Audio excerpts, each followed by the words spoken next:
With spring in my step, curiosity in my mind, anticipation in my heart, I, Fazan Sayed, extend a hearty welcome to all of you. I want to thank each and every one of you present here and being with us. Mahatma Gandhi rightly said, it is a health that is real wealth and not piece of gold and silver. You will be glad to know that there are some wonderful people present here among us who have gone through all blood, tears, and sweat so that they provide us, each and every one present here and watching us live, with real wealth. Hence, the Digital Business Solution thought of crediting these hidden stars by conferring them awards for their excellence, integrity, and devotion. Now, well, now I won't take much of your time. I need to leave for Miss Fareen. But before that, I once again, with warm greeting, welcome you all to the most innovative healthcare webinar and Golden Aim Conference and Awards for Excellence and Leadership in Healthcare, presented by Dinergic Business Solution. Now I invite Ms. Fareen Khan, co-founder of Golden Aim Awards, for welcome speech. Over to you, ma'am.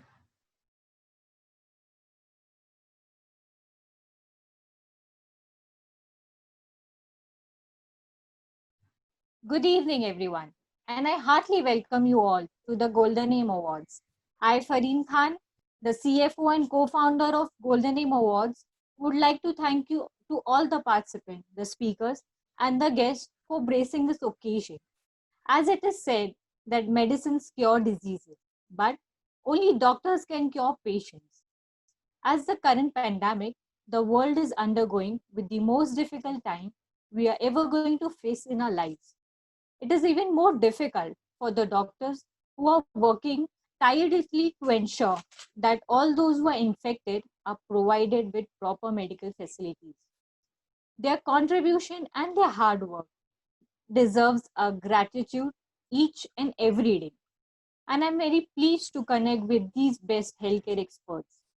To start with Golden Aim Awards for Excellence and Leadership in Healthcare, which is formed by intense researchers with the quality of their research. Each nominee profile evaluated with a specific criteria, which includes innovation, their process of management, their quality of services in healthcare, and last but not the least, their specific contribution under their respective segment in the healthcare. After the nominee profile is fits in the evaluation criteria, the jury and the advisory member select the best of the best profile, whom after that event team coordinates for the event. Each award winner will be felicitated by a trophy and a wooden citation as a memento. Moving further, I request Professor Sayed to continue with the webinar ceremony. Thank you so much.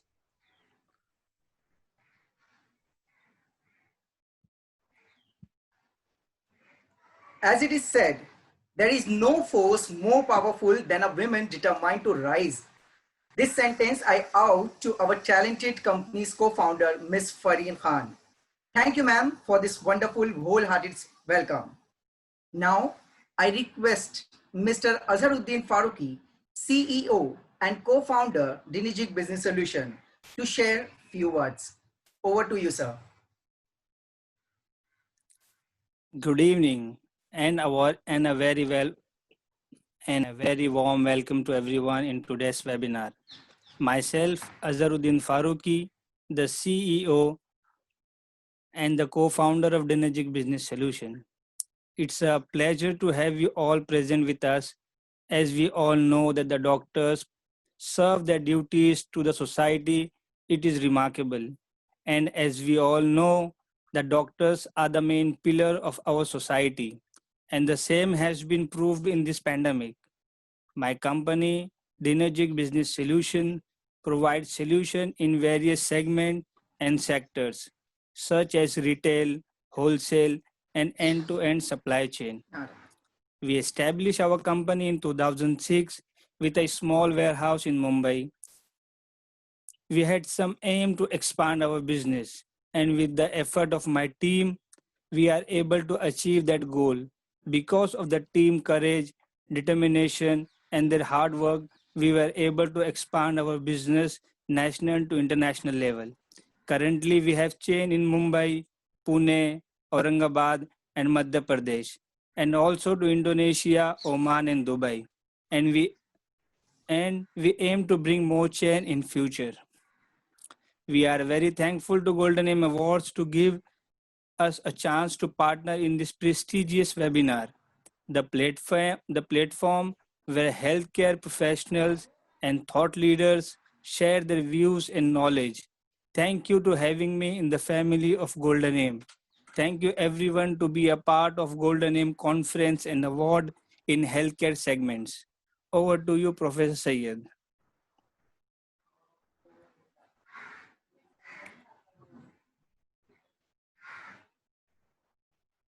I would proceed further now by saying a sentence on our extremely accomplished, brilliant, proficient, and adept CEO, Mr. Azharuddin Farooqi, that one of the greatest talent of the person is recognizing talent in others and giving them forum to shine.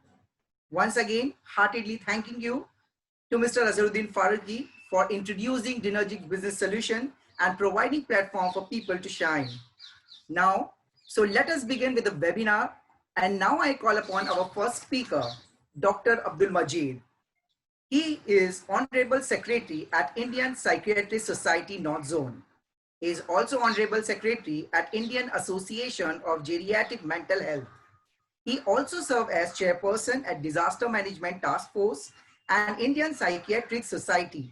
And now, Sir will be speaking on topic mental health and COVID-19 with special reference to stigma, death, burial, and grieving. Over to you, sir.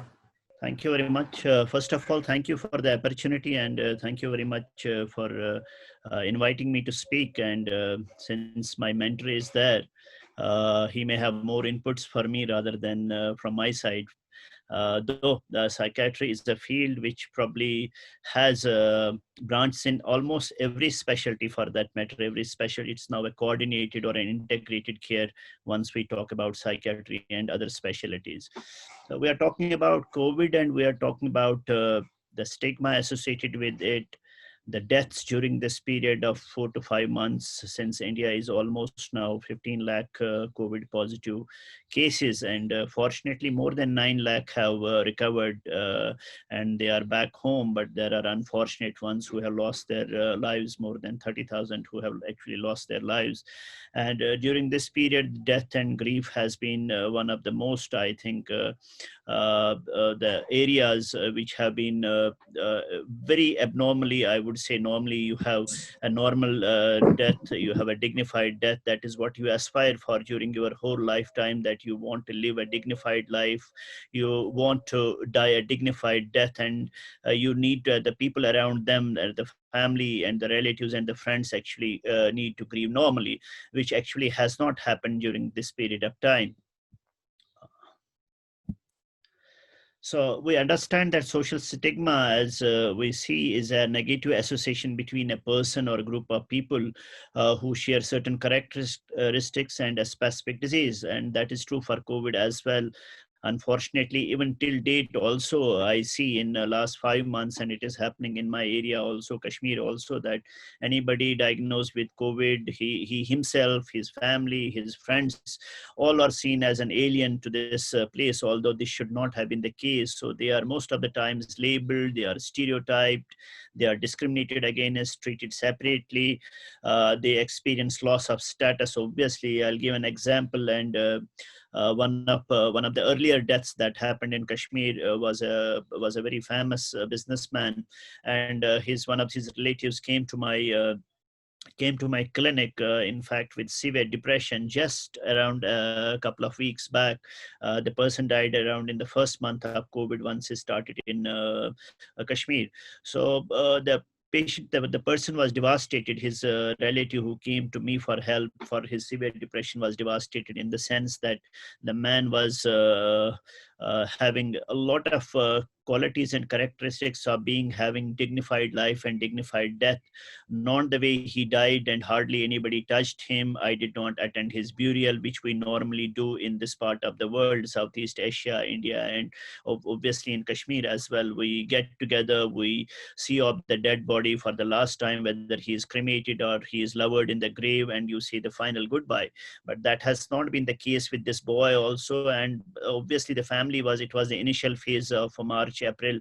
They were also, what I said, labeled, stereotyped, and discriminated against in various aspects. So we understand the stigma in at least initial couple of months.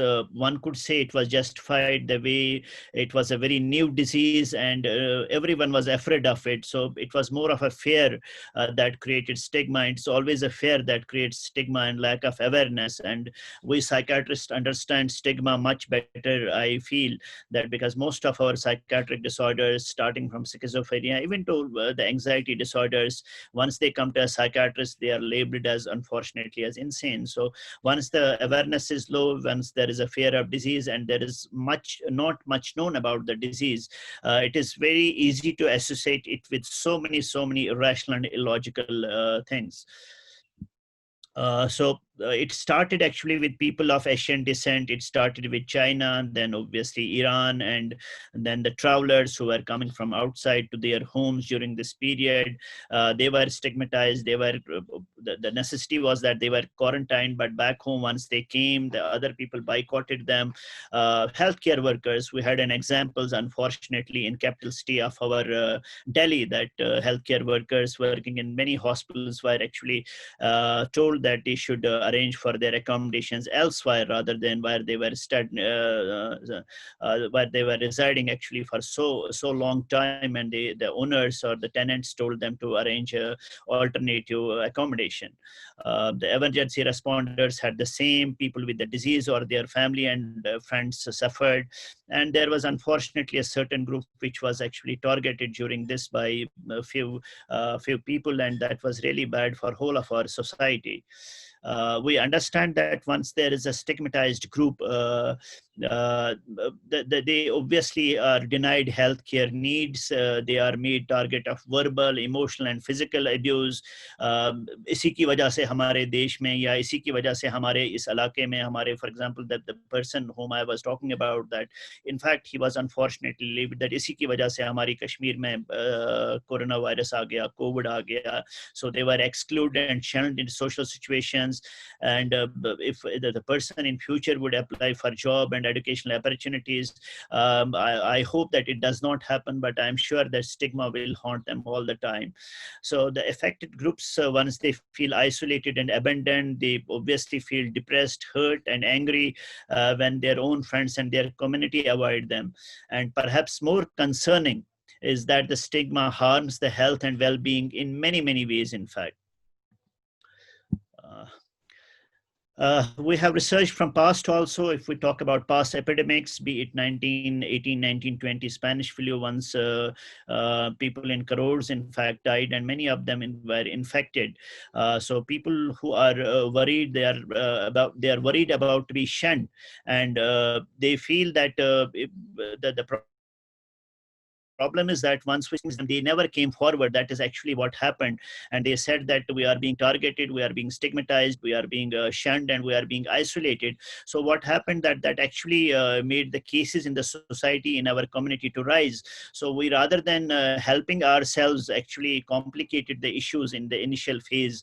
We understand that it was all because of fear. Initially, we never knew about the virus. It was an invisible enemy, and it still is an invisible enemy with a lot of devastation, be it, if I talk about Kashmir, be it tourism, be it economics, and it has devastated everything. And it is not absolutely limited to Kashmir only. It is India. It is a global phenomena right now.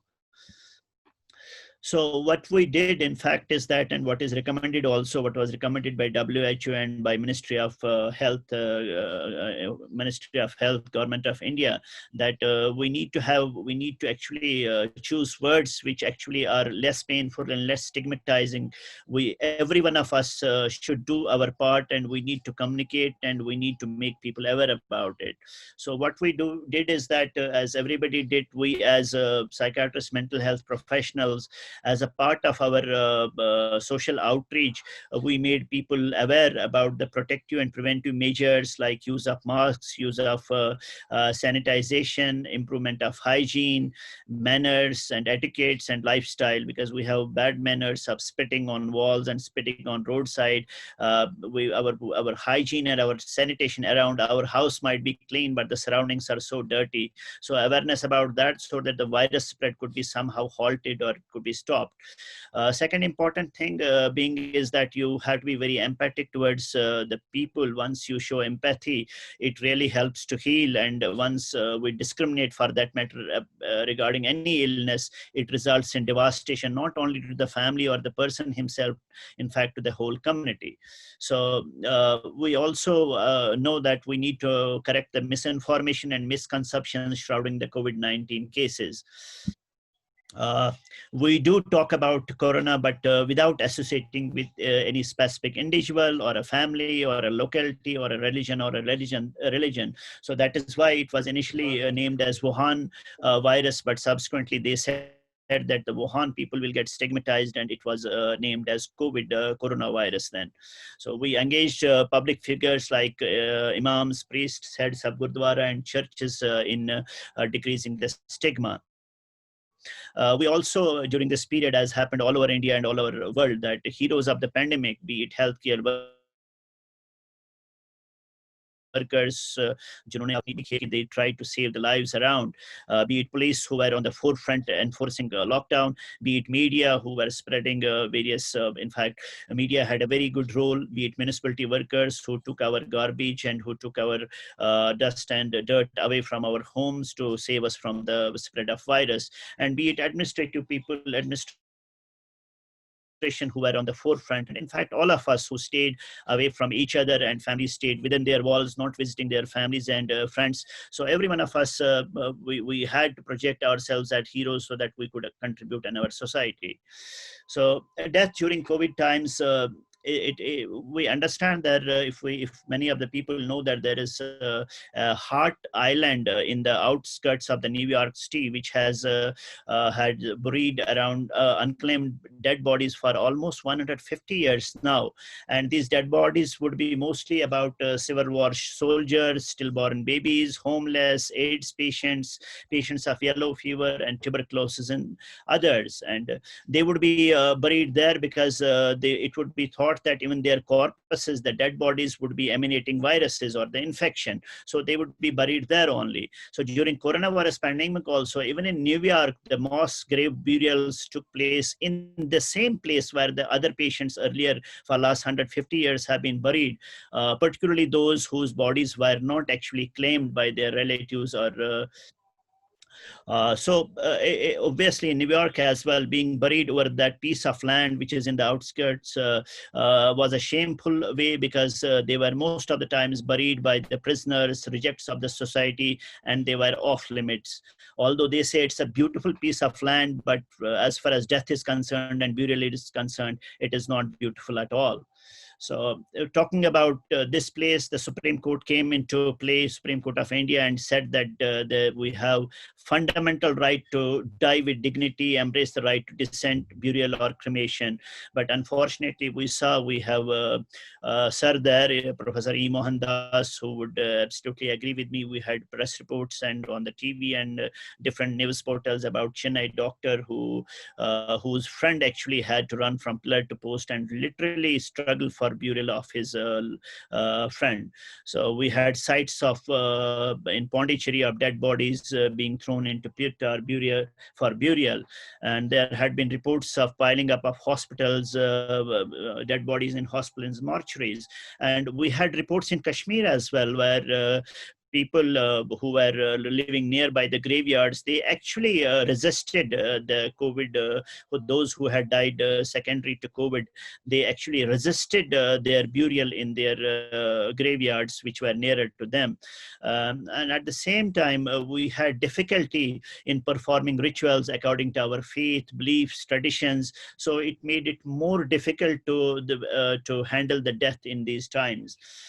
Then finally, if we talk about grief, unfortunately, during this period, I had a personal experience of actually having death in our family. Very loud female in our family, wife of my teacher, who died of non-COVID, but somehow we could not attend her last rites, and because of lockdown, confinement, we understand there was lack of possibility to stand by with the one who were dying. So there was a absence of physical contact. Even if you go to that place, to the hospital or to the house to see the dying person, you had to maintain a distance. So the physical contact was lost, which is very important in our Indian context. So with family and friends, where they were not able to say final goodbye to their loved ones. So being present with the dying person obviously allows one to psychologically process the finality of the loss that did not happen for last 4 months, particularly once the death was secondary to COVID. We know that there are currently no gatherings for funerals or rituals that are typically the next stage in the grieving process. One sees the mortal remains, as I earlier said, which are lowered in the grave, or one sees our loved one in the crematorium.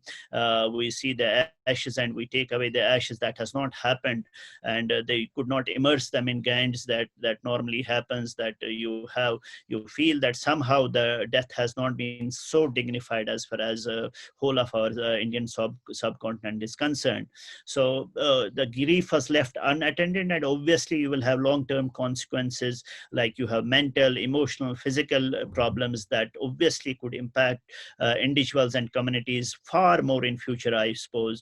And Professor Mohan Das sir would agree with me that probably we are, I think it's a scratch right now, and we feel that over the period of time, maybe a couple of months down the line, once the things will restart, we may actually, with the pain of the loss would be real, and it is just a scratch now, and let us hope that it does not go beyond this scratch. We may not find a bigger wound underneath this scratch. So a way forward for us, I think, and for what I had been discussing on TV, radio, and other platforms, that we have to and we need to learn new ways to mourn. And fortunately, during this period, technology was with us, and somehow we could talk to each other. We could put up in WhatsApp groups, and we could convey condolences.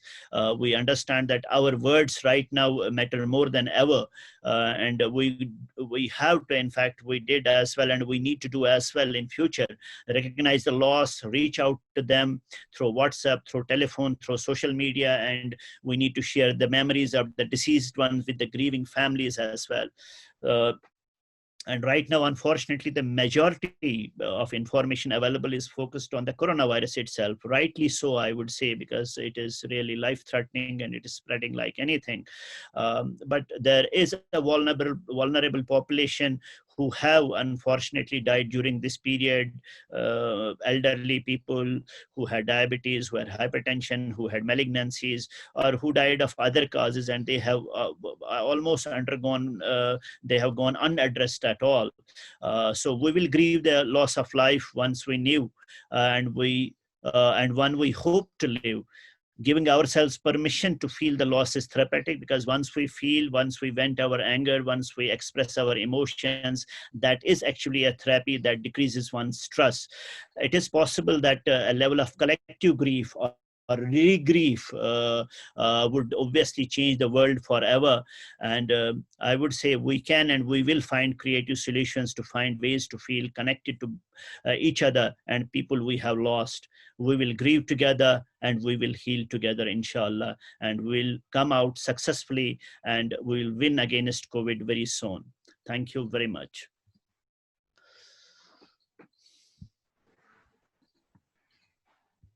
Listening to Sir's speech, all I can say that just because no one else can heal, or do your inner work for you doesn't mean you can, should, or need to do it alone.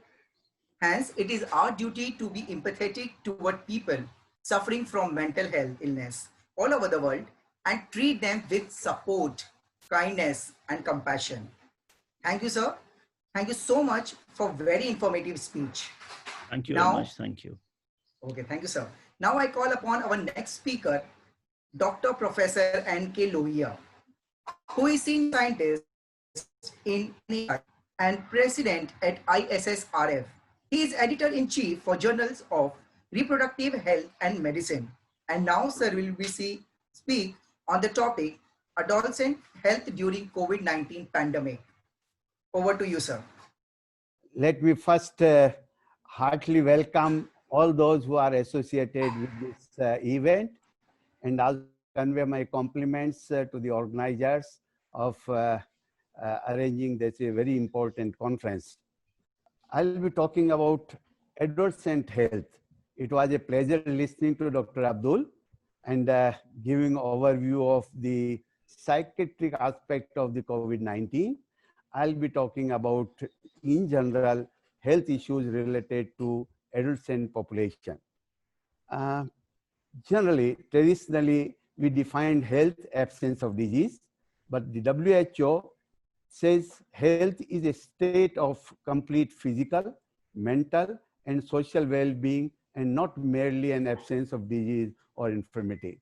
What is adolescence? The population which falls aged between 12 to 18 years, and somewhere it is 10 to 19 years, some part of the world.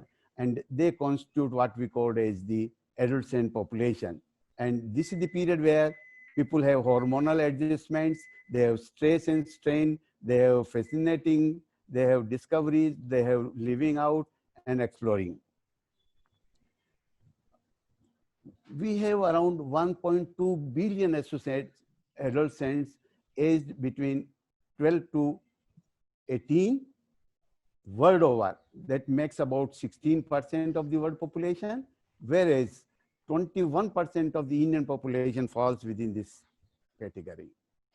So if we see the global expansion, we see that the India is the one which has the least number of children. And if we see, it is the country which we call youngest country, where we have higher population falling within the age limit, what we call within the youngest population in our country. Talking about the COVID-19, it has been mentioned about Dr. Abdul. I'll just say novel coronavirus, and these are the symptoms we very well know by now everyone is aware of, and these are the preventions being suggested by Government of India and WHO world over.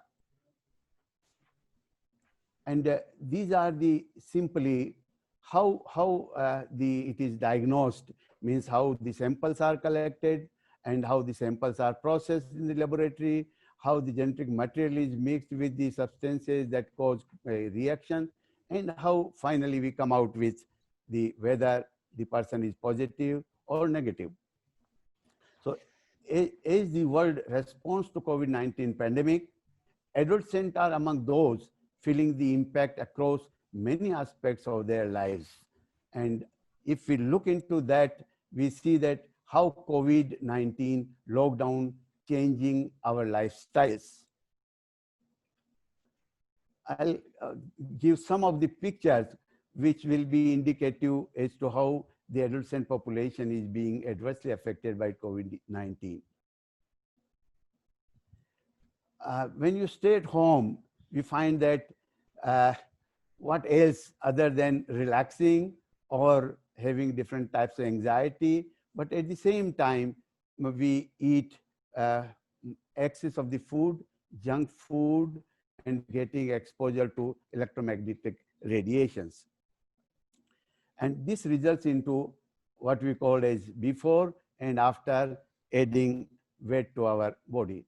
And basically, when we see that the dietary factors. If unhealthy food results into this type of scenario, and healthy food is the what we see in the picture. So we see that 73% of the urban Indians are overweight, and out of this, almost 1 out of 2 urban Indians are obese.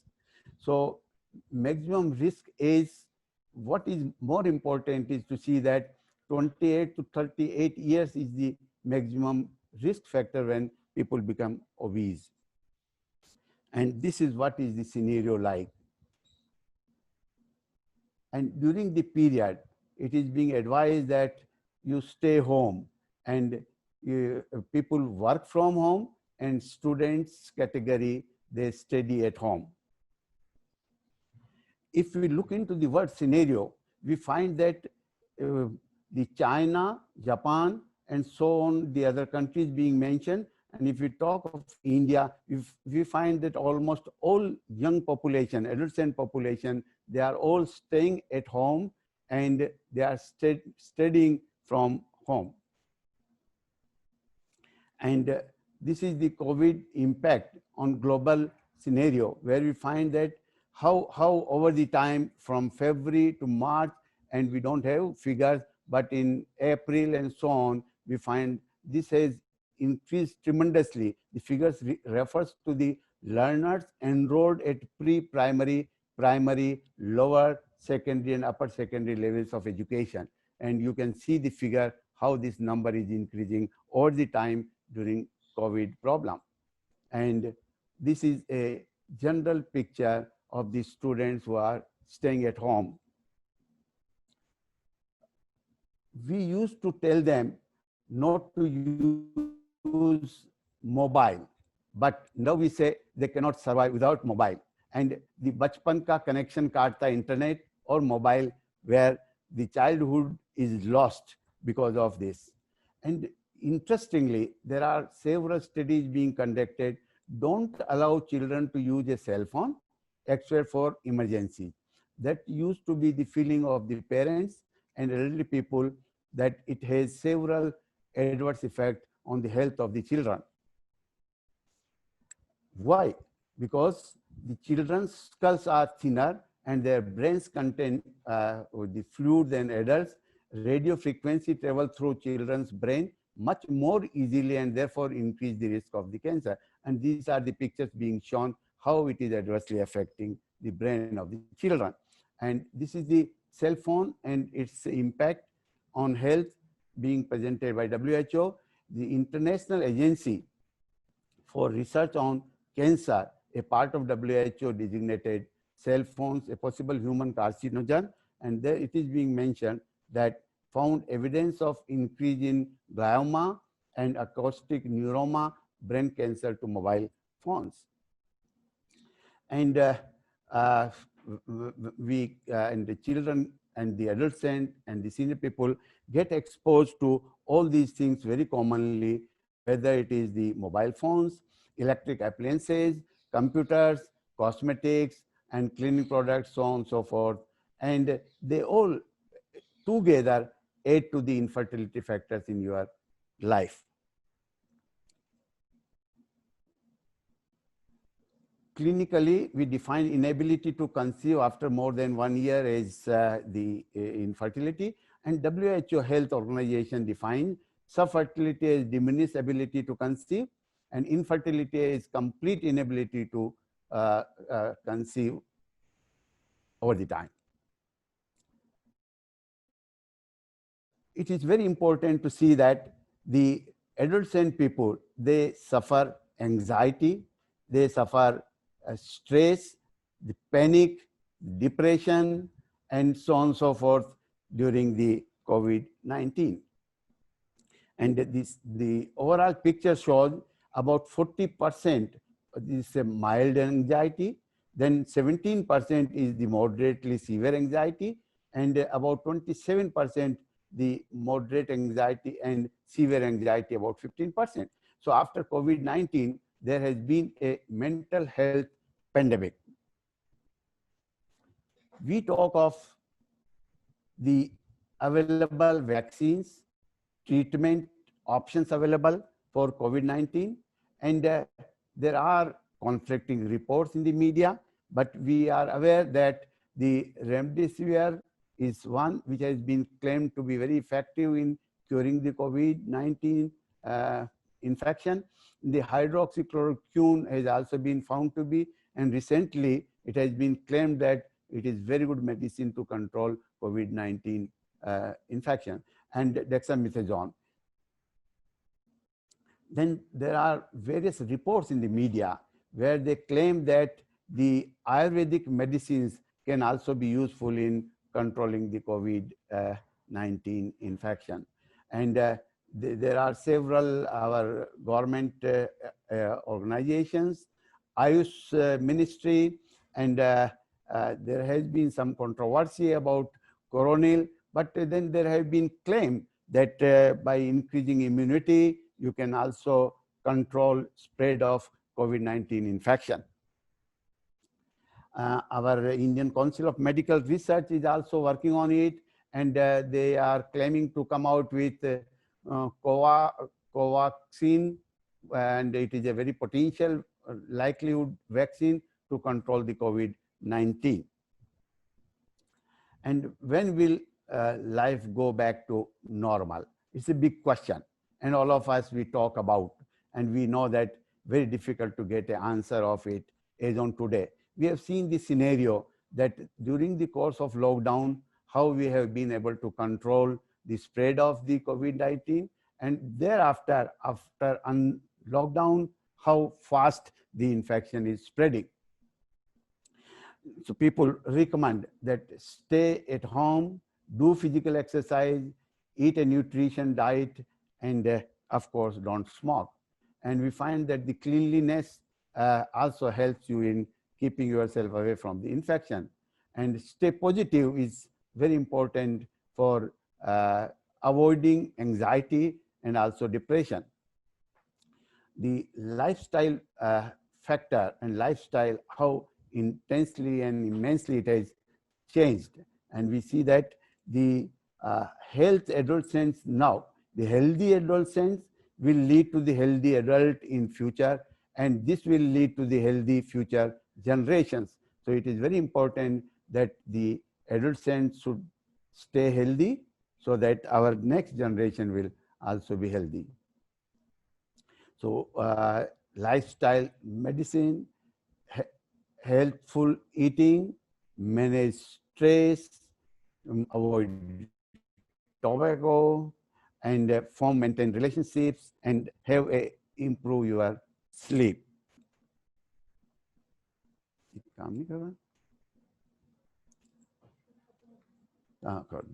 So with this brief updates, I feel that the adolescent population, which is getting exposed, primarily addressing the issue of the anxiety, addressing issue of the depression, uncertainties about their career, and obviously they are forced to stay at home and studying online for hours together, possibly getting exposure to electromagnetic radiation might have adverse impact, which only time will tell us that how adversely it has affected the health of the adolescents. Thank you so much for the opportunity.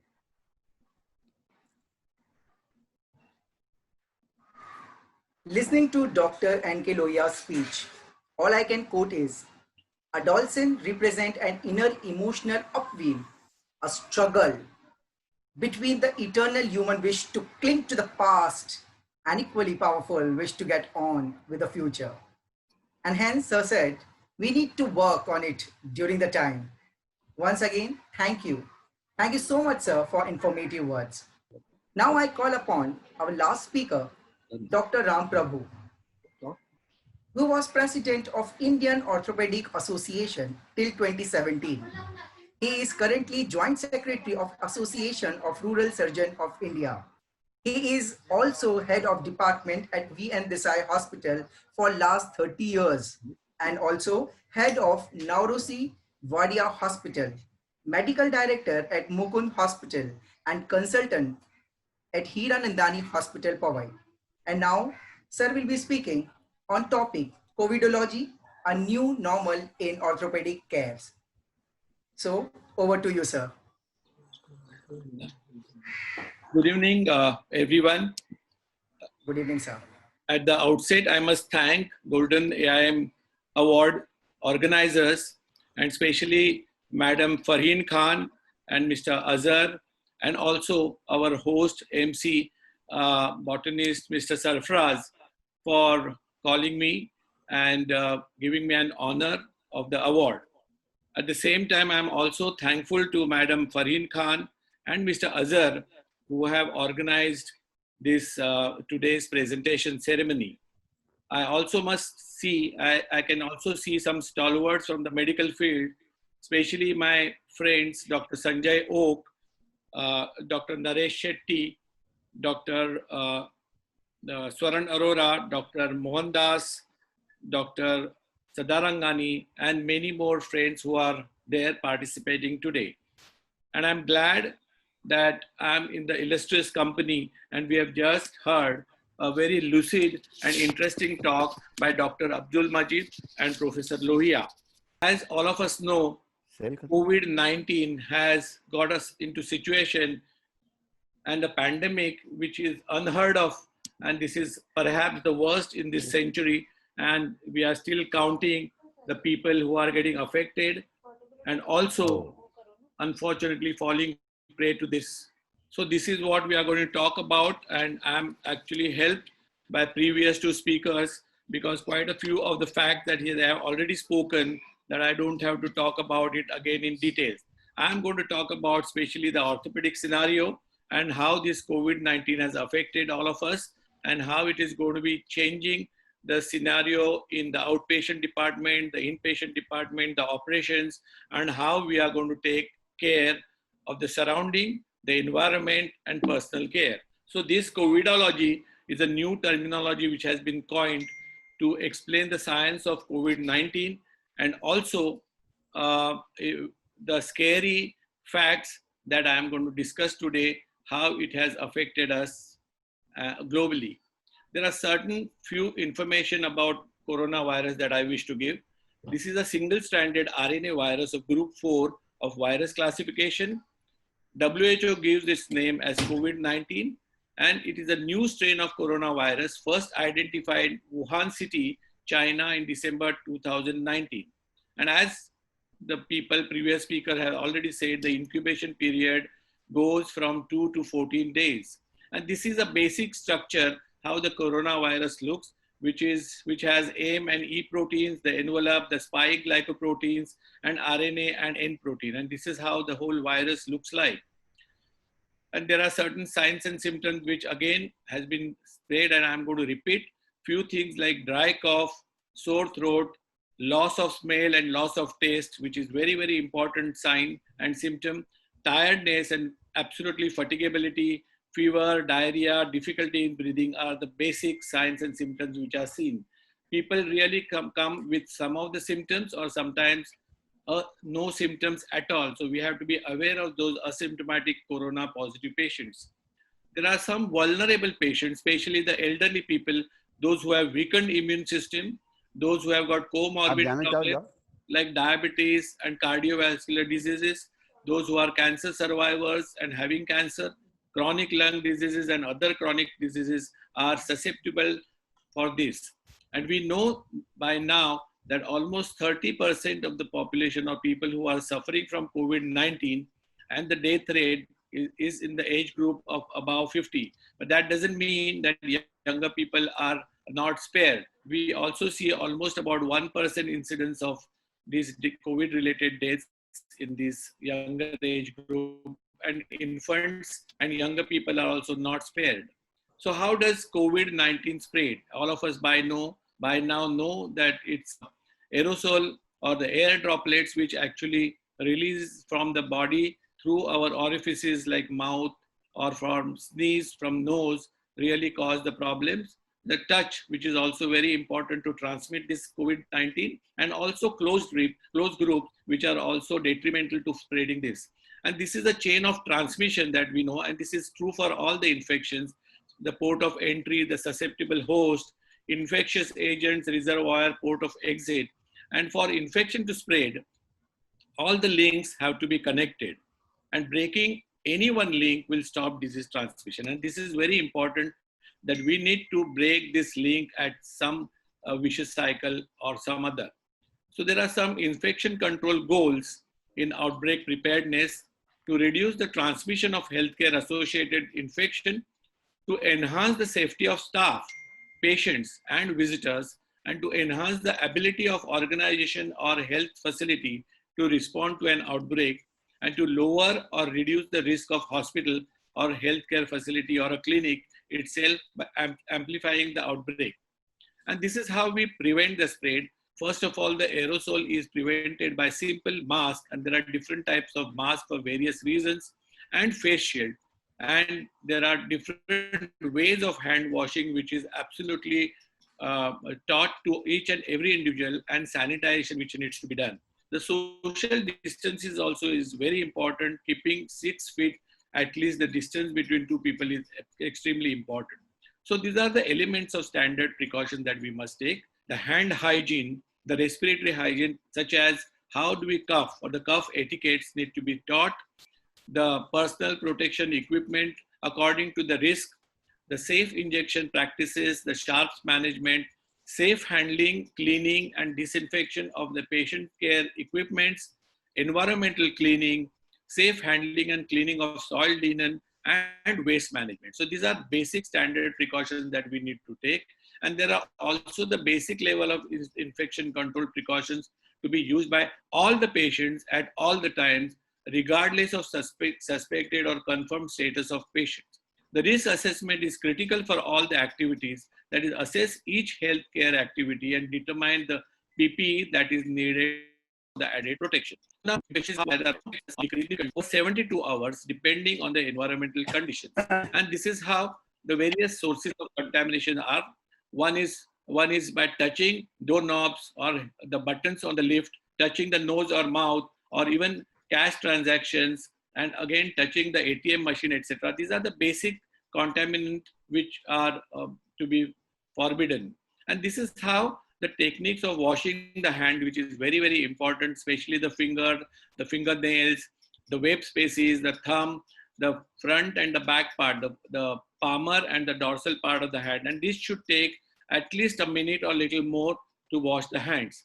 And then these are the surfaces where the virus can last in the metal and glass ceramics like 5 days, but also in the food and water, but it doesn't seem to spread through the food and water. And there are different places where this can survive for some place. So we have to keep in mind that bathrooms and kitchens are the areas that harbor germs. And there are places where need to be cleaned every day, like remote controls, game controls, keyboards, cell phones and landlines, light switches, doorknobs, and staircase railings. And these are very important places which need to be cleaned all the time. And there are certain posters which need to be put at strategic places, especially the visitors who have fever, cough, or shortness of breath should be kept away or should be forbidden at various places where the people's interaction is there. Previous to COVID-19, the work of the staff was to take care of the patients. But during COVID and after COVID-19, work to take care of the patients while taking care of self is very, very important for the staff, and create a safe schedule or disciplined schedule and follow the schedule with the full discipline, which is very important. So for that, we should not take all the patients or see the patients in the outpatient department. Before we have to do a telephonic OPD, and we have to take control of the appointments. The telephonic triage needs to be done, finding out the seriousness of the problem, whether he has a backache or a chest pain which is related to heart, or it's just a muscular pain. So we can call the patient. The app can tell us whether he comes from the red area or a containment zone. Many can be managed by telephones or from video calls. That's why it is very important to have a teleconsultation or telemedicine, which is going to help us in future. And get all the reports online, preferably use the over-the-counter drugs, and keep records on the phone, etc. So the basics to wear at work for the staff is to wear a mask which could be a simple 3-ply mask or an N95 face shield. Gloves could be single or double, and hand sanitization, which should be done as much as possible after each patient. And these are the front reception duties, which are we take the temperatures, they take the mobile, which is handed over to the relatives, the hand is sanitized, giving patient single gloves, and COVID consent needs to be taken, which is what very important, whether the patient is asymptomatic and gets COVID later on. So patient has to be found properly consented, and sanitize the files that are there. And there are certain checklists for the receptionist, like patient registration, the vitals, the travel history of the patient in the last 15 days, history of fever, cough, cold, loose motions, and patient instructions, which are very important. The patient's instructions are given by the staff. Only 2 patients are allowed in the reception. The patients are requested to sit on the allotted chair. Social distancing should be given, should be kept in the reception area, and the patient uses safe distance in waiting. So no mobile phones are allowed with the patient, and patients are requested not to touch anywhere and use gloves throughout. So the care at the clinic or at the hospital is for the hospital staff or caregivers is wear polyester or a nylon clothes, wear simple full sleeve clothes, easy to remove and wear. The ladies should have their hair tied and cap should be worn over it, and they should not wear any jewelry. We should not wear any watches. Don't use any cosmetics, and the healthcare workers also should feed and empty the bladder and bowel before the OPDs are actually started. And at the clinic, take your own water, take temperature, change clothes in the hospital, wear 3-ply mask while traveling and N95 mask at the hospital, wear apron or gown and food covers, and wear eye covers, goggles, because eyes have to be protected also. And avoid touching face, eyes, and cap. There are certain mask etiquettes which I'll be talking about. Social distancing for patients, relatives, and colleagues. Have food separately, and this is very important that the staff should take food separately. They should not gather together and eat together the food. And use gloves appropriately, repeated wash and sanitize the hand. So this is how the OPD chairs or the arrangement, sitting arrangement should be done in the waiting area. And also in the waiting area, keep only one pulse oximeter or a BP apparatus, stethoscope, and pen, which needs to be sanitized repeatedly. Get examination table cleaned immediately after seeing the patient, and keep OPD floor, waiting area, and reception and tabletop door handles clean with sodium hypochlorite solution. And the patient's instructions are given by the staff. The patient use small spirit swabs to operate the lift buttons or doorknobs, etc. And hand sanitation is done at the reception on both entry and exit. And in the OPD, allow only one relative at the most. Ensure hand sanitation, because orthopedic patients require some kind of help to come to the hospital. Ensure hand sanitation of all coming to the OPD. Practice only your specialty and refer others, because this will ensure the number of visits of the patients to the multiple doctors, eventually reducing the traffic. Keep spacing in the waiting area. Remove all the unnecessary items like books, newspapers away, and keep windows and doors open. This is very important for the ventilation. Avoid AC or a air conditioner. The patient should use safe distance in the consulting, and all the cash money transaction should be done preferably online. If cash, then directly put in the box or in the envelope, which should be kept separately. The X-ray also, it should be properly, there are protocols. The technicians uses the PPE kit, and X-ray tables and the cassettes are cleaned after every X-ray. And also the receptionist collects the X-rays and keeps on the consulting room after sanitizing it. There are cleaning protocols which are very, very important. We have to be, all the surfaces have to be sprayed by 15 liters of water plus 300 ml of 5% sodium hypochlorite. Spraying on the walls, floors, glass windows, chairs, lift should be done regularly. And it should be also, they should avoid electrical equipments, food, and wood and fabrics. The mopping is also extremely important by 5% sodium hypochlorite diluted 10 times, and it has to be done before and after the OPD gets over. Routinely clean all the frequently touched surfaces in the workspace. such as workstation, countertops, door handles, etc. And frequently touch objects like doorknobs, switches, keyboards, books, and etc. should be cleaned, rinsed, and disinfected regularly with proper sanitation. We all know that the prevention is the best cure because anyone can be a source of infection or a spread. Some patients may not have any symptoms. Patients may already spread the infection before they develop the symptoms. So treat every patient as a potential carrier and every surface as contaminated. And this is very important. We know in the healthcare workers, there are more than 1 million workers are affected across 200 countries. And in India itself, there are 200 doctors which are positive and the casualties are rising. We know that almost 110 doctors have succumbed during the corona or COVID situation, unfortunately. In the current, as of today, on the 29th July, we have 14,80,000 active cases in India. 9,53,000 are cured or discharged. Unfortunately, there have been 33,425 deaths, and this figure is rising. Let's hope the end is near. The recovery rate is pretty good, that is 64.23% in the last 24 hours. That's a good sign. Now, this is the mask etiquette that everyone has to follow. Before putting on a mask, clean hands and with alcohol-based hand rub and soap water. Cover mouth and nose with mask and make sure that there are no gaps between your face and mask. Avoid touching the mask while using it. If you do, clean your hands with alcohol-based hand sanitizer. Replace the mask with new one as soon as it is soiled. To remove the mask, remove from behind. Do not touch the front of the mask and discard immediately in the closed bin when it is soiled or bad, and then clean hands with alcohol-based. So these are the mistakes while wearing the mask which people have to be aware of. Not washing your hands before, not covering your nose and mouth, touching or adjusting the mask, masking too late or removing it too soon, reusing old or dirty mask or soiled mask is very, very detrimental. And this is how the correct and the incorrect way of using the mask which closes.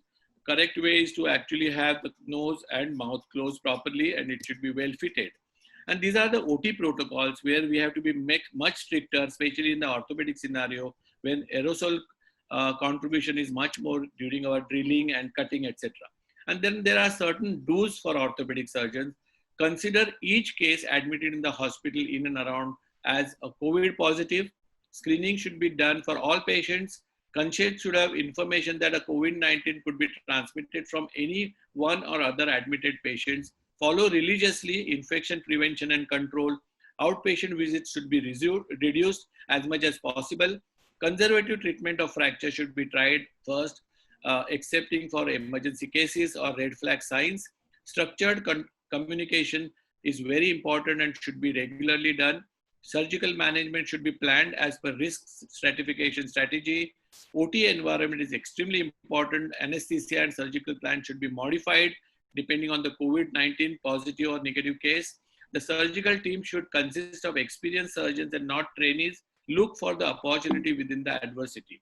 And this is again very important. There are certain don'ts for the orthopedic surgeons. Do not neglect precautions. Don't see any patients who has not been screened. Do not mix non-COVID with COVID. Do not mix isolation area of COVID suspected and COVID. Don't over-enthusiastically advocate the surgical management. Don't bypass the workflow of the OF. Do not waste time and utilize the time in consolidating your practice and giving due consideration to orthopedic updates. In precautions, use the operating room with negative pressure environment, which is not possible some places. We have to have frequent air exchange, up to 24 air exchanges per hour, per minute, and separate access should be done.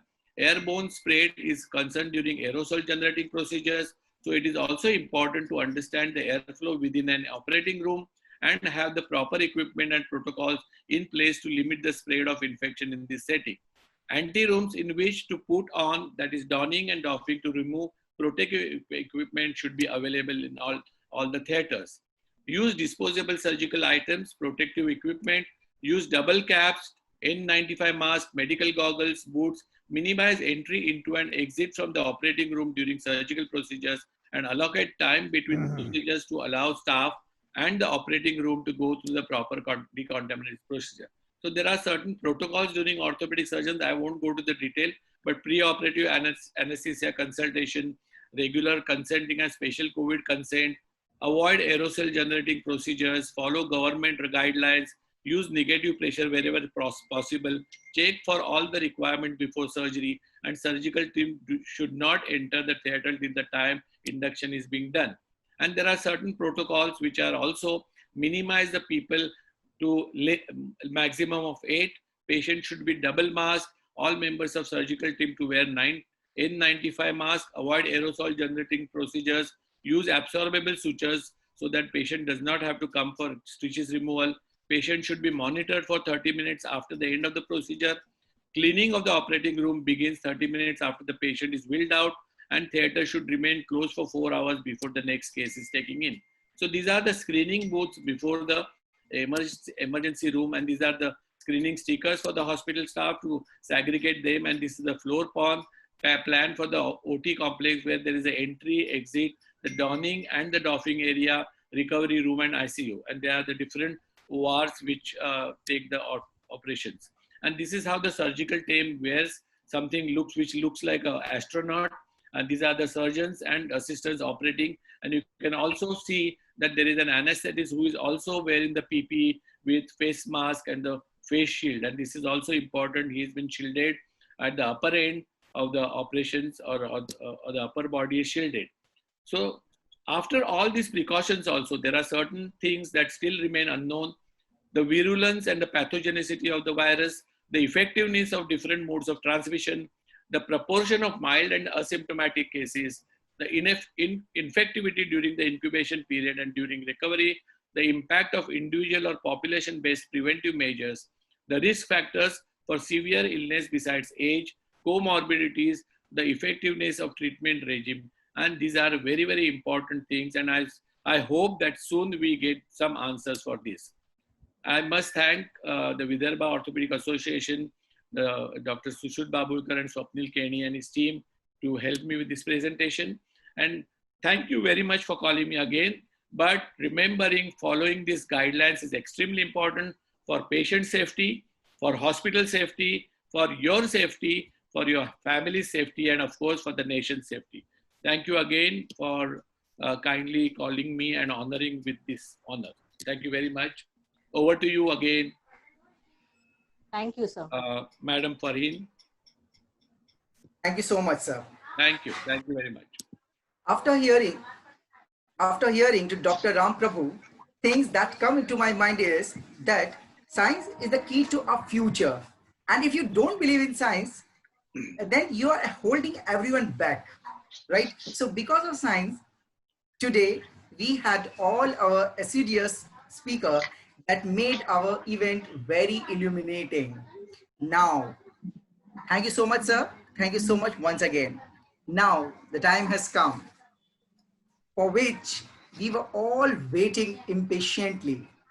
Yes, the time to brighten our today's stars of our healthcare system. So now we begin with the first segment of award for Most Innovative Healthcare Leadership Award. Dr. Naresh Shetty, President Ramaiah Memorial Hospital. Dr. Naresh Shetty is a President Ramaiah Memorial Hospital. Sir, congratulations. Sir, may I have few words from your side? To Farhan, Azhar, and all the members of the Golden AIM Awards. Thank you for this award. It's such a welcome relief from the COVID and the Corona crisis. For the last 2 months, I have hardly any operating, but the morning I get up, I only hear COVID. When I have breakfast, I hear COVID. When I have lunch, I hear COVID. And when I sleep with COVID.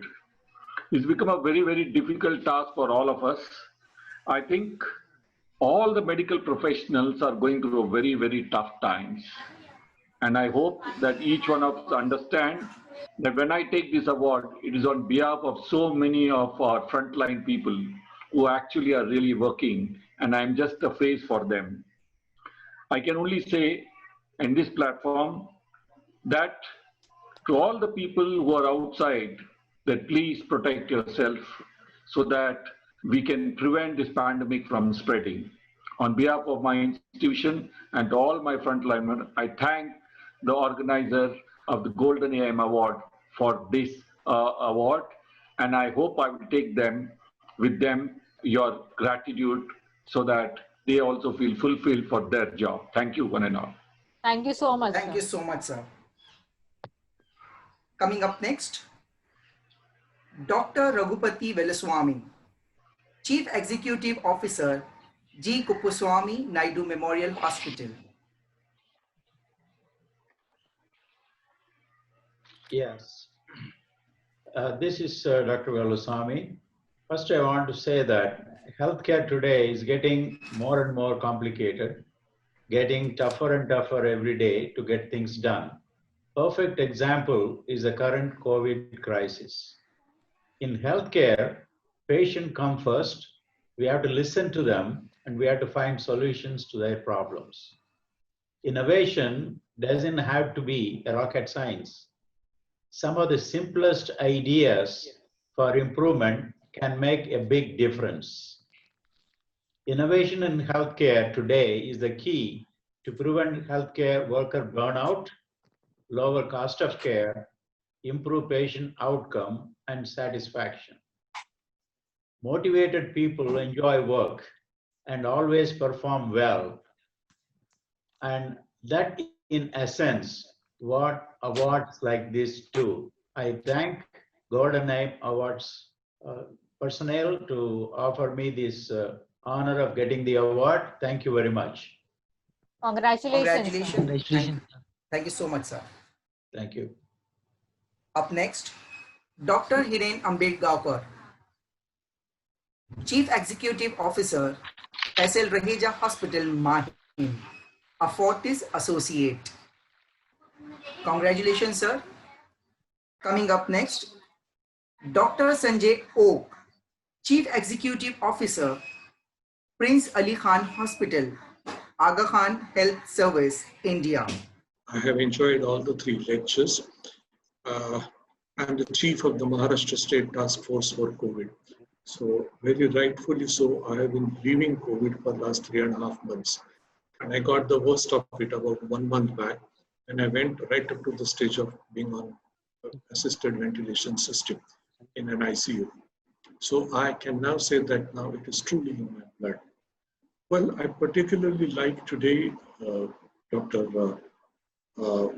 Psychiatric lecture of Dr. Abdul Majid, which very rightly touched the chord of death. And it ascertained one point which we never thought of till now. Life is a beautiful lie and death is an ugly truth. And this has been very vividly depicted by COVID this particular time. I think all of us have to now move towards new age hospitals or hybrid hospitals because COVID will coexist with us. And therefore, everything around the health sector will change. There are enough amount of challenges and mostly financial ones for the health sector to sustain and continue to perform. And I think it is up to all of us and the new age CEOs which can come from youngsters like you to see the healthcare through. Thank you very much for choosing me to receive this singular honor. Thanks. Thank you so much, sir. Congratulations, sir. Congratulations, sir. Coming up next, Samir Mehta, Vice Chairman, Dr. Mehta's Hospitals. I'd like to say thank you on behalf of, I think, many of the team members, the staff members that we've had the luxury and the privilege of sharing time with. Clearly, I think it's times like this where during COVID, a lot of the hard work that we've invested in over the years and decades that actually roll up, and it's on the shoulders of giants we stand on. So in our case, it's working with many of the other healthcare providers. I see many friends who've helped us, guys like Joy, like Naresh, Devi, Dr. Clara. And I think it's on their shoulders that we've learned. On their shoulders, we created something different. And today, we have the privilege of, especially the home healthcare domain, having over 600,000 workers across the country. Many of them at the moment, because of COVID, have been doing phenomenal service, but many of them have also been held out of work. So I think we're all in an interesting set of times. And I think by working together, we will get a little bit forward. And I think really this award goes to the folks who work on the ground in front of the customer every day. And at the end of the day, to the customer who actually makes this smiles matter. So thank you. Thank you so much, sir. Congrats once again. Coming up next, Joy Chakraborty, Chief Operating Officer, PD Hinduja Hospital and Medical Research Center, Mumbai.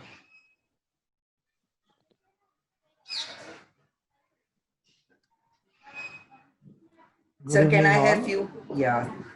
Good evening, sir. Good evening, all, and thanks to Golden Aim Awards for giving me this recognition.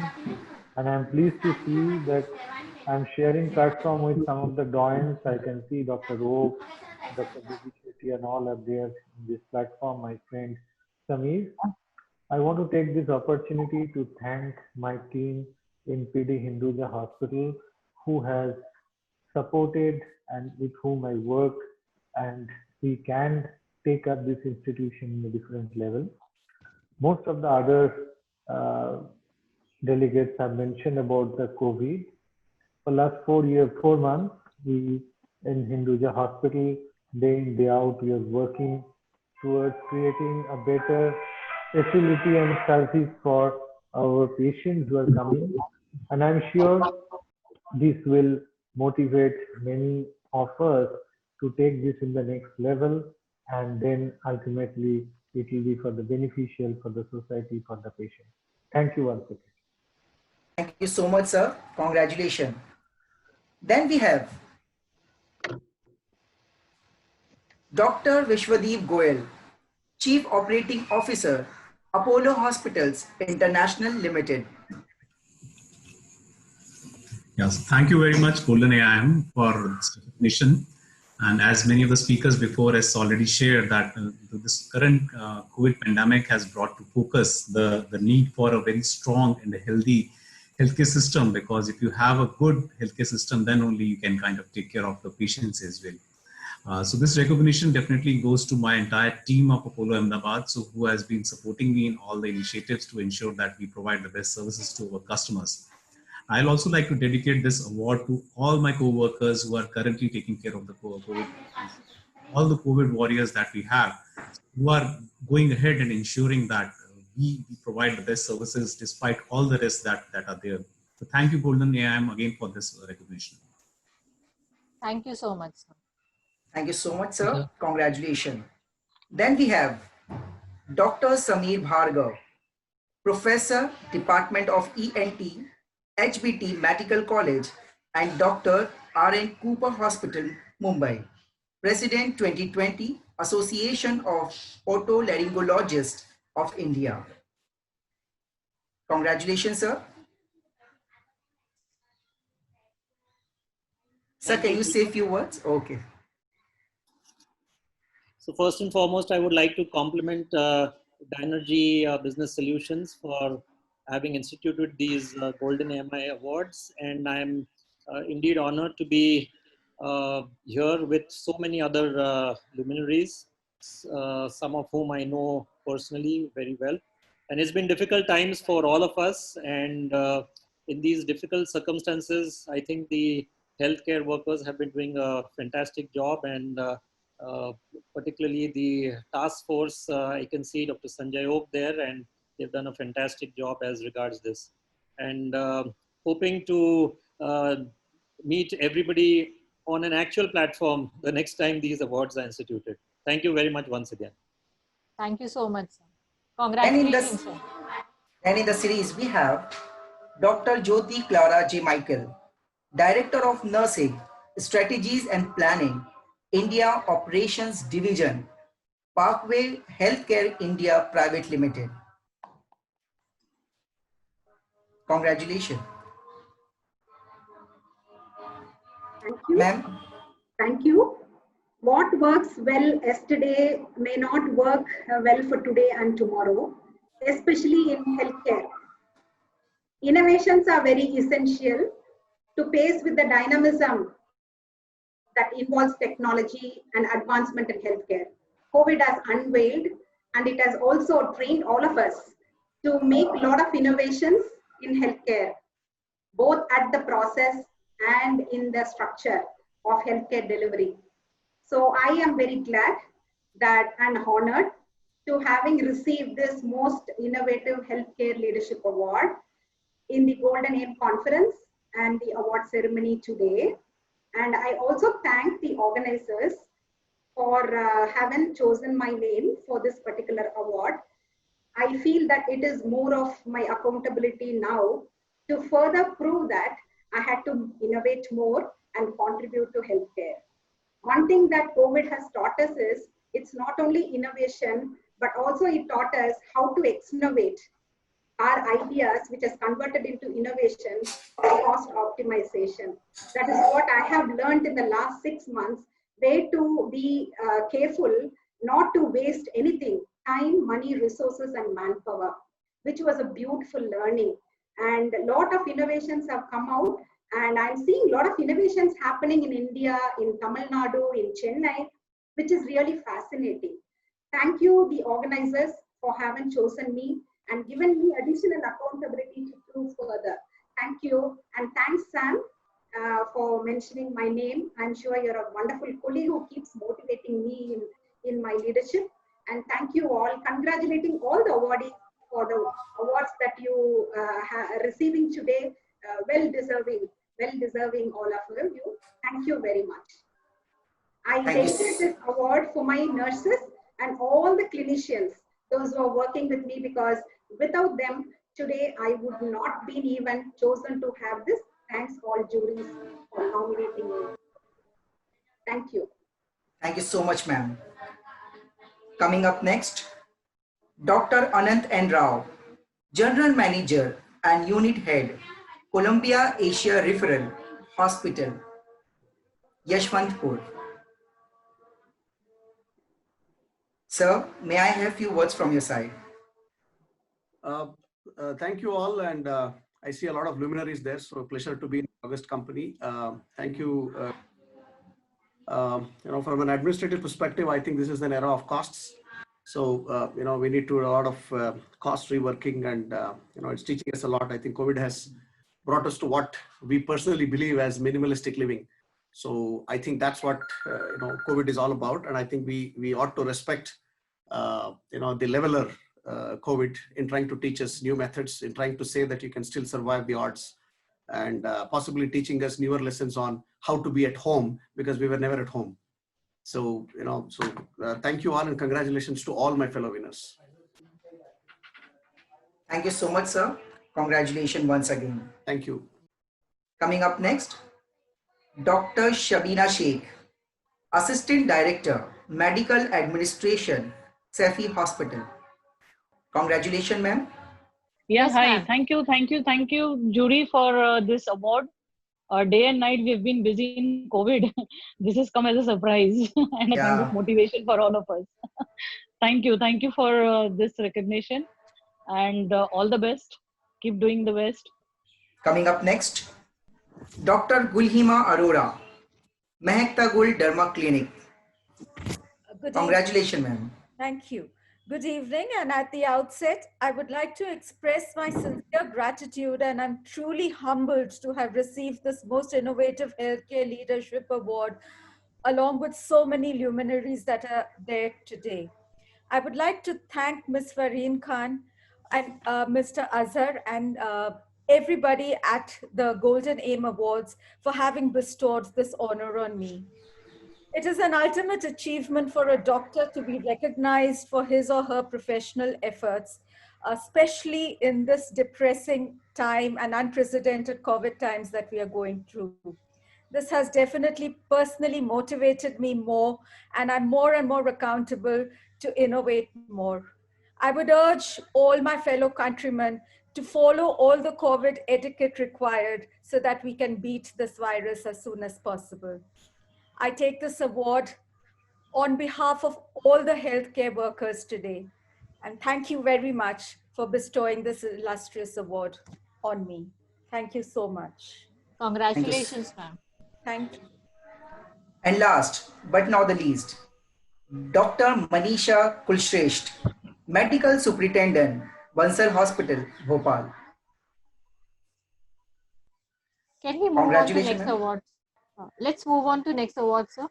Now we will move on to the next segment of award titled Innovative Leadership Award in Mental Health, in which Dr. E. Mohandas, Senior Consultant in Psychiatry, Sun Medical and Research Center, Trichur, Kerala.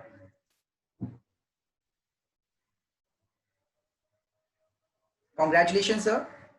Outset, congratulations to all those who received the awards or who are going to receive awards. Let me thank God delegated me as a psychiatrist in this birth.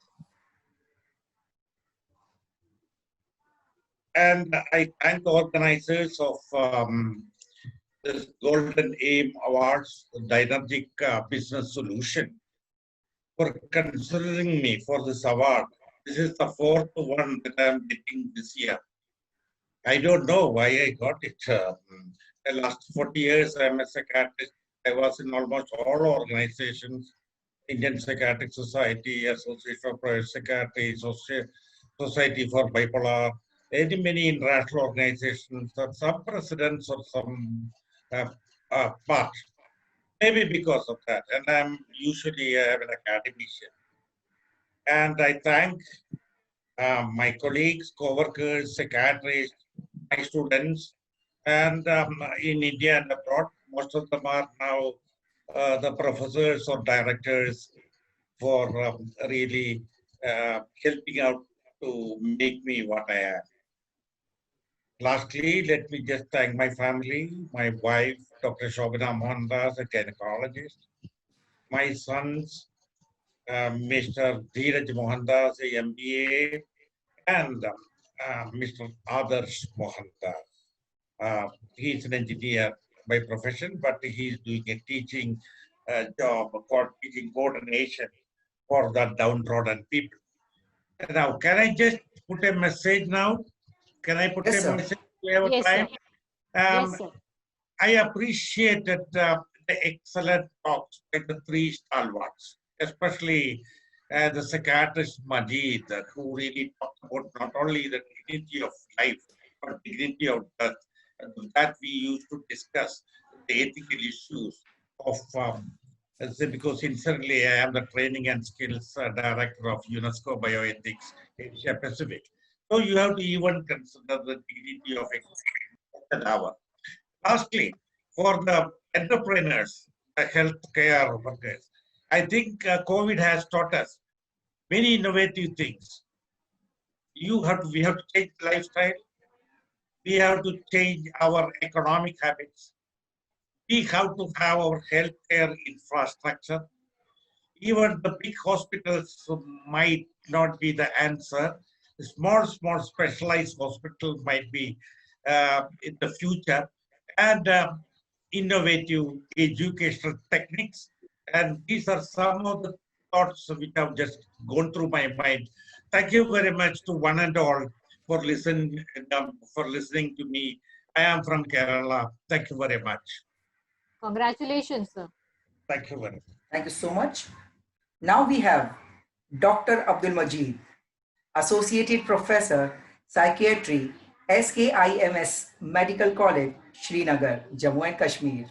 Thank you very much, AIMS Golden Team, Farheen, Ms. Farheen, Mr. Faruqi. And a special thanks to Professor Imundas, who has been, sir, he is a teacher and he has been there. And thank you, sir, for your words of encouragement. I think you deserve much more and beyond this as well. And you are always an inspiration. Thank you, Golden. I am, again, a second important thing about this, that normally it is Professor E. Mohandas teaching us and we listeners. But this is one of the rare occasions where Golden AM has provided me an opportunity to be the speaker and Professor E. Mohandas for patiently listening to me. So this is a great pleasure that sir was there on the side, and with the words of encouragement from his side, I feel really proud. I dedicate this award to my institution, which is a fully COVID hospital of category 1, where moderate to severe patients are admitted right now as well. More than 150 patients we have right now, COVID positive with moderate to severe symptoms. And we had unfortunately lost a COVID warrior yesterday, a doctor from my place who lost his battle. He was positive first, then after 10 days, he was negative, sent to home, but unfortunately he had hemoptysis, massive hemoptysis at home, and he was admitted again, tested positive again, and he died within 36 hours of his second admission. So I dedicate this award to my healthcare workers. I think more than 100 of them have lost their precious lives. Their families are suffering.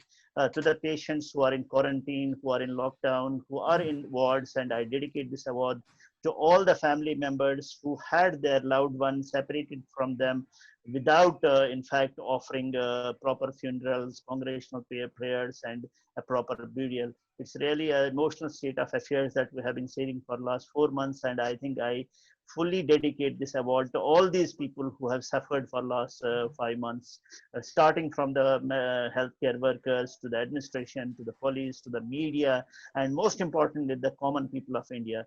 Thank you very much, Golden IAM Awards, for acknowledging my contribution. Thank you very much.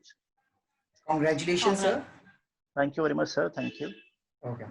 Now we have Dr. Asma Manzoor, consultant psychiatrist, ex-registrar, Sher-e Kashmir Institute of Medical Sciences, Medical College and Hospital. Good evening, everyone. Good evening, ma'am. It was really nice hearing from you, Dr. Mathur, sir. Thank you, Team Golden AIM Awards, for bestowing this honor on me. I'm certainly humbled and delighted. Reading and learning about psyche has been a passion always, and it got a purpose when I became a psychiatrist. As we all know, mental health has always been an important aspect of what we call normality in human beings. But in the current times of pandemic, when isolation and loneliness has led to increased stress, I feel that it is very important to reach out to people and make them understand that mental and emotional health and well-being are just as important as physical health. We need to make people come out of their shells and speak up, as there is still a lot of stigma and shyness associated with psychiatric disorders in current times also. They need to understand, quote unquote, anything that's human is mentionable, and anything that is mentionable can definitely be more manageable. Thank you. Congratulations, ma'am. Thank you, Ms. Farheen. Next category of award is for Best Mental Health Consultant Award. An award goes to Jenny Savla, founder and CEO, MySight Clinic. We'll move on to next award. Then we have next category of award for Best Celebrity Cosmetic Dermatologist Award. Dr. Jayashree Sharad, Medical Director and Cosmetic Dermatologist, Skinfinity, Aesthetic, Skin and Laser Clinic, Mumbai. Best Emerging Clinical Nutritionist and Dietitian, Mumbai, Alifia S. Bhol, Owner, Chief Dietitian and Clinical Nutritionist, Neutral Diet Clinic. Congratulations, ma'am. Can we have few words from you, ma'am? Yeah. I would firstly like to thank Golden AIM Awards for this honor. I am so grateful as this is my first award and never thought it would be this early in life. It's an honor to be receiving it among such dignitaries. It is rightly said, the key is not the will to win, it is the will to prepare to win. I prepared my journey to be an innovative dietitian with hard work, courage, compassion, determination, perseverance, and honesty. I always believe that one should know where your heart is, and if it's in your work, nothing stops you from giving it your best shot. I'm quickly going to thank everyone who completes me as a great dietitian. Firstly, the Almighty and my spiritual leader, my parents, especially my mother, whose efforts cannot be counted, my husband for being the wind beneath my wings, my family for all the good wishes and prayers, most importantly, my client, my patients, without whom I don't get to do what I tried to do. The support has been incredible and I feel beyond blessed. Congratulations to all the winners, and once again, thank you Golden Aim Awards. Thank you, Thank you, ma'am. Now, Best Celebrity Nutritionist and Lifestyle Consultant Award goes to Munmun Ganiriwal, founder Yuktahar by Munmun Ganiriwal. Congratulations, ma'am. Congratulations, ma'am. Can we have few words, ma'am? Moving ahead for our next award. Next award category is Women's Super Achiever Award in Vitro Fertilization. Goes to Dr. Nandita Palshetkar, founder and medical director of Bloom In Vitro Fertilization, professor in obstetrics and gynecologist, D.Y. Patil School of Medicine. Congratulations, ma'am. Thank you so much. And I'm really sorry Dr. Nadita is not able to attend it because she has to go for the emergency. So I would like to thank you, Mr. Azhar and Ms. Fareen and the whole team for this award. And Dr. Nandita would like to thank you, the respective council and jury, for the recognition for her efforts and felicitating her with Women Achiever Award in IVF. And I'm extremely honored to receive it on behalf of Dr. Nadita Palshetkar. Thank you. Thank you so much. Thank you, Now, Fareen. Best Cancer Surgeon Consultant, Dr. Krutarth D. Thakur, Consultant Cancer Surgeon, Sun Cancer Hospital. But with the downhearted, I feel apologetic to say that Dr. Prachi Thakur will receive the award on behalf of Dr. Thakur because Dr. Thakur is not well and his wife will be receiving the award on his behalf. Thank you so much. I'm Dr. Prachi Thakur, myself a gyneco-oncosurgeon, co-director and colleague with my husband, Dr. K.D. Thakur, at the Sun Cancer Center at Borivali. And on his behalf, I would like to thank you all for this award. And I also congratulate Team Dynamic Health Solutions and Global AIM Award for it. In addition, I would like to say that I would like to dedicate this award to all my other colleagues and staff at the Sun Cancer Center, who even in these tiring times of COVID have been providing non-stop cancer service to all our patients. And I would like to thank our patients also for having so much of trust and belief in us. And thank you all once again for the award. Thank you so much. Thank you so much, ma'am. Congratulations, ma'am. Thank you. And very best wishes for sir. Next category of award is for Best Orthopedic and Joint Replacement Surgeon in Bengaluru. Award goes to Dr. Nitin Valdamudi, Consultant Orthopedic, Joint Replacement and Arthroscopy Surgeon, VNC Orthopedic Clinic. Next award is Best Celebrity Wellness Expert. Award goes to Dr. Rachna Sharma, Managing Director, The Body Clinic. Moving on to our next award. Okay. Service Quality Healthcare Innovation Award goes to Dr. Jawahar J. Shah, Managing Director, Welcome Cure Private Limited. Congratulations, sir. We'll move on to our next award. Okay. So Most Innovative Healthcare Leadership Award goes to Dr. Pramod S. Chindar, Director, Orthopedic Oncology, HCG, the Yellow Ribbon, Manfini and Fo Institute of Sarcoma Research. Congratulations, sir. Thank you very much for this wonderful award, man. This is, in fact, I don't know how we got selected, but nevertheless, we as at HCG and the Yellow Ribbon, what we did is orthopedic oncology to take into the next level of international outcomes. With the help of I could see Dr. Naresh Shetty sir and our chief, Dr. Ajay Kumar at HCG Hospital, we were able to get into the next level of bone limb salvage surgeries in orthopedic oncology. So our goal is to give the world-class outcomes to poorest of the poor or to every sector of the society, no matter however it comes, using the advanced technology and best professionals in this sector. So that is my thought, and thank you very much for this award. My regards to you all, and keep yourself safe and happy. Thank you. Congratulations, sir. Thank you. In my life, I have always learned to end the event with a positive thought. No matter how hard things were, tomorrow is fresh opportunity to make it better. At the end, every event has effect forever. Maybe our event will inspire some more start next year.